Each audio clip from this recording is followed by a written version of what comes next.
तथ्य की ओर आकृष्ट हुआ है कि एक ऐसा अधिनियम जो केंद्र सरकार को अपने पेंशनर्स का वर्गीकरण करने तथा उनके बीच अंतर बनाए रखने का अधिकार प्रदान करता है, दिनांक 25 मार्च 2025 से प्रभावी कर दिया गया है। उक्त अधिनियम को बिना किसी पूर्व सूचना के वित्त विधेयक के एक भाग के रूप में प्रस्तुत किया गया तथा उसी दिन लोकसभा द्वारा अनुमोदित भी कर दिया गया। यदि इस अधिनियम को यथावत लागू किया जाता है तो पेंशनर्स की सेवानिवृत्ति की तिथि को पेंशन पात्रता के निर्धारण का आधार बनाया जाएगा। परिणामस्वरूप किसी केंद्रीय वेतन आयोग या अन्य वेतन आयोग के कार्यकाल से पूर्व सेवानिवृत्त हुए पेंशनर्स को उस वेतन आयोग की अनुशंसाओं के लाभ से वंचित होना पड़ेगा। इससे वर्तमान पेंशनर्स को विशेषकर वर्तमान आर्थिक परिस्थितियों में पेंशन वृद्धि के लाभ से वंचित रह जाने के कारण गंभीर आर्थिक हानि उठानी पड़ेगी। ने भी इसके विरोध में शुरू से जब से उसको आभास हो गया था पूरी तैयारी कर रखी है। पूरे प्रदेश स्तर पे हमारा संगठन सक्रिय है और हम हर जिले में, जैसा कि हमारे पूर्व वक्ता ने कहा है, हम कोर्ट के माध्यम से इसका पुरजोर विरोध करेंगे और ये लड़ाई हम अंतिम चरण तक लड़ेंगे। संयोजक पेंशनर कल्याण समिति उत्तर प्रदेश। मैं यहाँ आज आप देख रहे हैं हमारे सभी साथी अपना घर छोड़ करके धूप में गर्मी में आकर के यहाँ बैठे हुए हैं। क्यों बैठे हुए हैं? कि हमारी सरकार एक विधेयक पास कर लिया, मेरे हाथ में विधेयक है वो, जो 25/3/2025 को एक विधेयक पास कर लिया। उसमें उसने क्या किया है? उसने कहा पहले हम लोग पेंशन मिलती थी, जो लोग 2004 के पहले के कार्यरत थे उनको फुल पेंशन मिलती थी। आज की तारीख में जो लड़के नौकरी कर रहे हैं, जो भाई नौकरी कर रहे हैं, उनको सिस्टम बदल दिया, एनपीएस कर दिया, ईपीएस कर दिया। रोज नए नाम दे करके जैसे नामनी कल्चर करते हैं, नाम बदलने का इनका एक सपना है कि देश का नाम कहीं बदल करके दूसरा न हो जाए। हम लोग अभी चक्कर में पड़े हुए हैं। ये सरकार हमारी देश का नाम भी बदल सकती है। तो ये हमारा जो हमको पेंशन मिल रही थी, ये अगर पार्षद हो गए पेंशन लेंगे, विधायक हो गए पेंशन लेंगे, मिनिस्टर हो गए पेंशन लेंगे, मुख्यमंत्री हो गए पेंशन लेंगे, आपके राज्यसभा के मेंबर होंगे पेंशन लेंगे, अब लोकसभा के मेंबर होंगे। इतनी अलग अलग पेंशन जोड़ करके इनको 4-5 लाख रुपए पेंशन मिलती है और हम ये पुरानी पेंशन लेंगे और हमको कहते हैं आप नई पेंशन में जाइए। नई पेंशन में क्या है?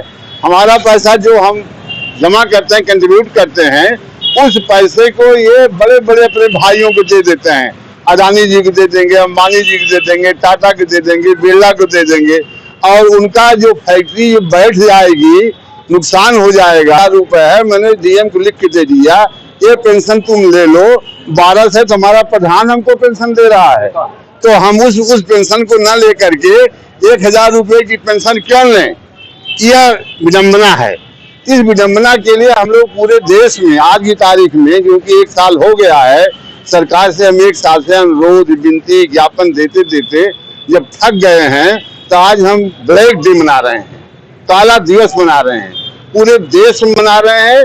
आपके उत्तर प्रदेश के 75 जिलों के मुख्यालय पर, जिलाधिकारी कार्यालय के सामने हम यह काला दिवस मना रहे हैं। उसी क्रम में आज अपने स्वर्गीय हमारे नेताजी हैं, स्वर्गीय बीएन सिंह साहब, हम उनको याद दिला रहे हैं कि आप वहाँ बैठे हुए हो, आप देखो कि यह सरकार मेरे साथ कितना अन्याय कर रही है। आपने तो अपना पूरा जीवन लगा दिया था और हम लोगों को जो देख गए थे वो यह सरकार छीन रही है। और गवर्नमेंट ने मेरी बात नहीं मानी तो वोट के माध्यम से हम इनका विरोध करेंगे। बिल्कुल सही है, पक्का। बस एक ही शब्द है, बस। भारत सरकार ने वैलिडेशन एक्ट के विरोध में जो जारी किया है उसका सारे पेंशनर्स पुरजोर विरोध करते हैं। उसको समाप्त किया जाना चाहिए। यदि सरकार के द्वारा शीघ्र समाप्त नहीं किया गया तो सारे लोग मिल करके, जैसा कि अभी हमारे पूर्व वक्ता ने कहा, देवरत्ता जी ने, कि मत के द्वारा सारे लोग परिवार सहित, हित मित्रों के सहित सब लोग सरकार का विरोध करते हुए सरकार को आपदस्थ करेंगे अगर इस तरीके की तानाशाही रवैया सरकार अख्तियार करेगी। ज्यादा न कहते हुए, क्योंकि पूर्व वक्ताओं ने सारी चीजें कह दिया है, लेकिन सरकार का विरोध सभी पेंशनर्स आज कर रहे हैं और अगर ये समाप्त नहीं किया गया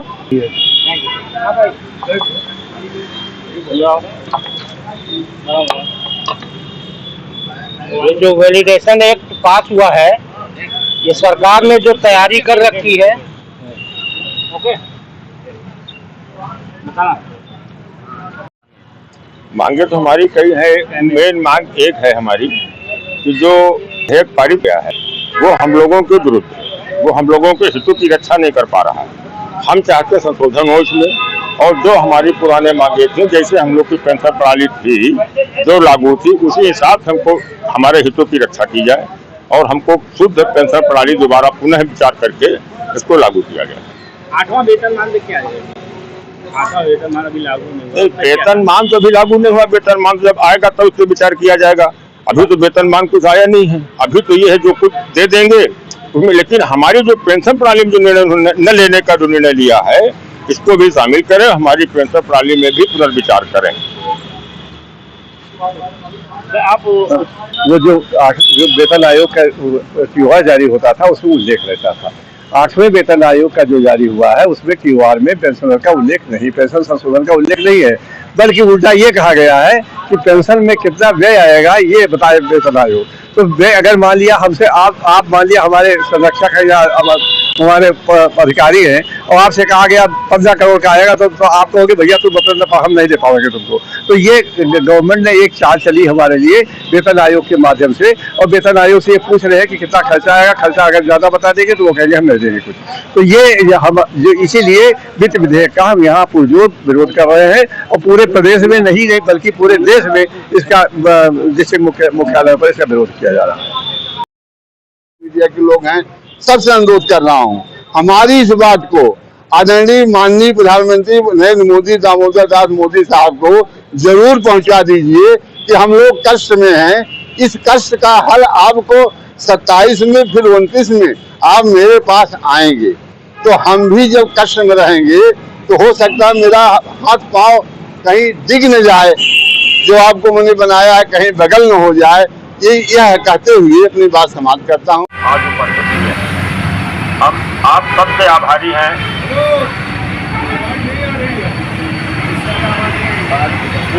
हम आप सबसे आभारी हैं जब आप सभी लोगों ने अपना बहुमूल्य समय प्रदान करके इस दुख की घड़ी में हम सबका आपने उत्साहवर्धन किया है, और हमें विश्वास है कि आपकी ये एकता हम सबकी पेंशन प्रणाली में जरूर शुद्धता लाएगी, और सरकार हमारे प्रति और हमारे परिवार के प्रति जरूर सोचने के लिए बाध्य होगी। ये आप सबका सहयोग है जो हम सब आज यहाँ उपस्थित होकर इसको पास कर लिया। क्या किया, महत्वपूर्ण बात यह है, जिस चीज के लिए हमारे नाकरा साहब ने अपना पूरा जीवन दे दिया तो आपको पेंशन मिली, और कैसे में आपको सरकार ले जाना चाहती है। इस जो विधेयक पास हुआ है इसका मैं 2-3 पैरा छोटा छोटा पढ़ूंगा और पूरा आप पढ़ेंगे। कैसे रहा हूँ, महीनों से बांट रहा हूँ, खुद से बांट रहा हूँ, अंग्रेजी में भी हिंदी में भी, और जिस चीज़ें भाषा है भाषाओं में इनका उदाहरण दर्शाया जा रहा है, जैसे तो सहज रूप से के